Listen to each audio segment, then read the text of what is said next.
Pelajaran dari kekalahan telak timnas Indonesia lawan Libya. Sang Garuda berjalan sempoyongan menuju medan pertempuran. Timnas Indonesia harus menyerah dengan skor telak 0-4 kala menghadapi Libya dalam laga uji coba jelang Piala Asia 2023 yang digelar di Titanic Mardan Sports Complex, Antalya, Turki. Timnas Indonesia bermain dengan dua tim yang nyaris berbeda sepenuhnya di babak pertama dan kedua. Tim Garuda pun kebobolan 1 gol di paruh pertama serta 3 gol di paruh kedua. Timnas Indonesia bakal sekali lagi berhadapan dengan Libya di venue yang sama sebelum terbang ke Qatar dan melakoni laga uji coba terakhir versus Iran. Mempertanyakan keefektifan TC di Turki.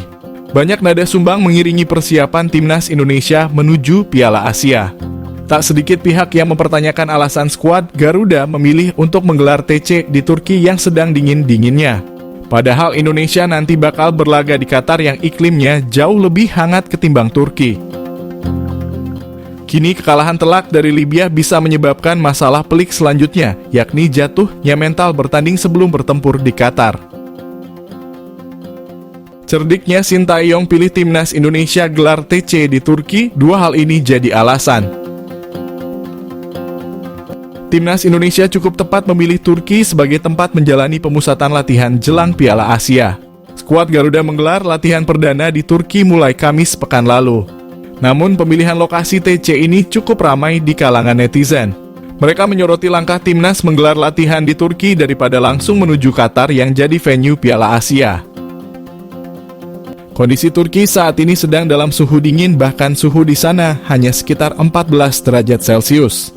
Seperti diketahui, Sintayong akan memacu fisik skuad Garuda hingga batas maksimal hingga akhir Desember ini. Tujuannya agar mereka siap melahap materi latihan taktikal yang baru mulai diberikan pada bulan Januari nanti saat semua pemain sudah berkumpul. Menariknya, pada tanggal yang hampir bersamaan Timnas U20 Indonesia menggelar TC di Qatar. Dipimpin oleh pelatih Indra Syafri, skuad Garuda Nusantara berlatih di suhu yang juga tak jauh berbeda dengan Turki. Melihat hal tersebut, posisi Timnas Indonesia yang berlatih di Turki bisa dibilang cukup tepat karena kondisi cuaca yang tidak berbeda jauh saat Piala Asia nanti.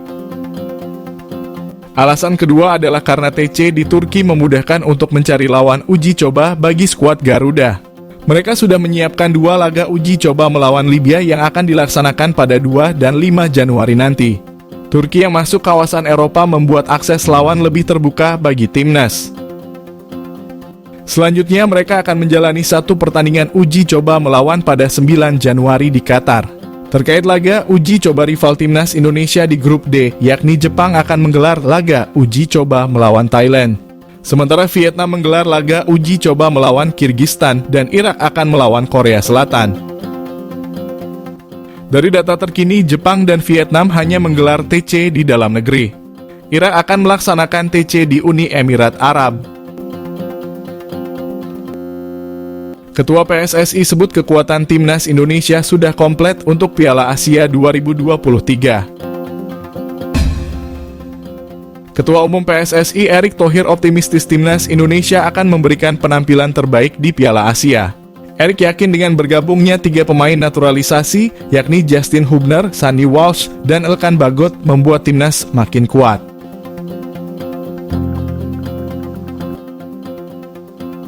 Kekuatan Timnas Indonesia menuju Piala Asia bertambah. 2 pemain naturalisasi Justin Hubner dan Sandy Walsh telah merapat bersama 28 pemain lain yang lebih dahulu menjalani persiapan di Antalya, Turki. Sementara Elkan Bagot menyusul. Erick Thohir menyambut positif bertambahnya 3 amunisi tim asuhan Sintayong itu. Meskipun berada satu grup dengan lawan-lawan yang di atas kertas sangat berat.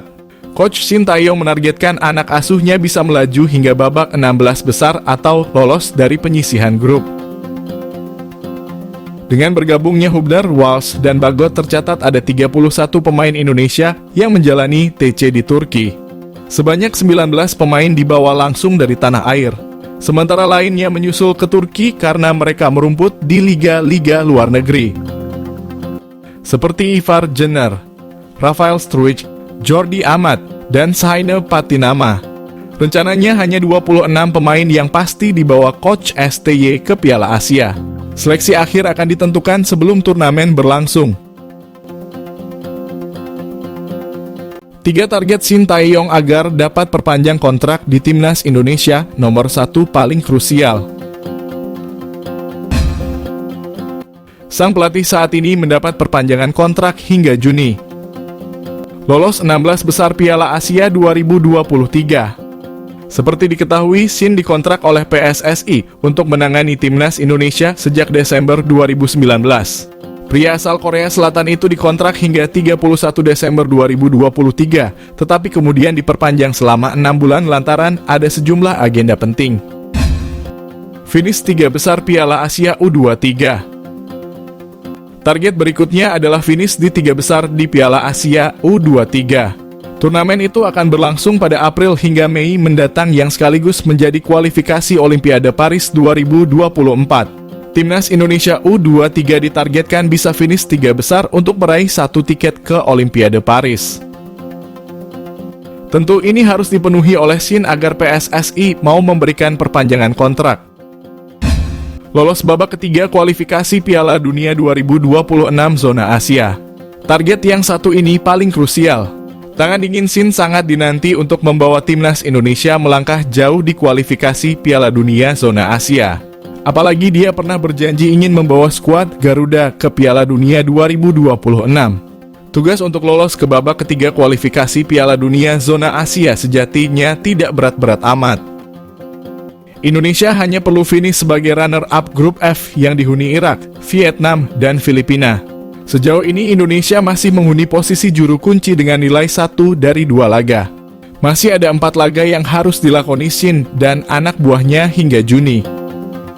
Mendulang paling tidak 7 poin dari 4 laga itu sudah cukup untuk mengamankan posisi 2. Itu tadi 3 target Shin Tae-yong agar dapat perpanjang kontrak di Timnas Indonesia. Patut dinanti apakah sang pelatih bisa memenuhi target itu atau tidak.